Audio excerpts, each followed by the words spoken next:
Guys. Ganyan kahirap guys. Maghanap ng pera guys. Ganyan kahirap.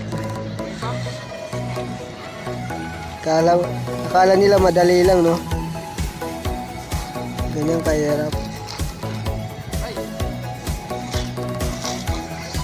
Ganyan guys, pinapakul ko yung ulo guys.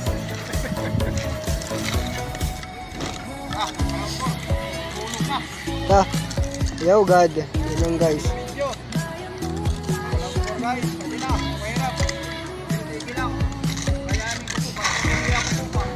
Ganyan guys. Mahirap pumita ng pera guys. Kailan pa kaya kayo makakasahod dito guys sa pag-vlog namin?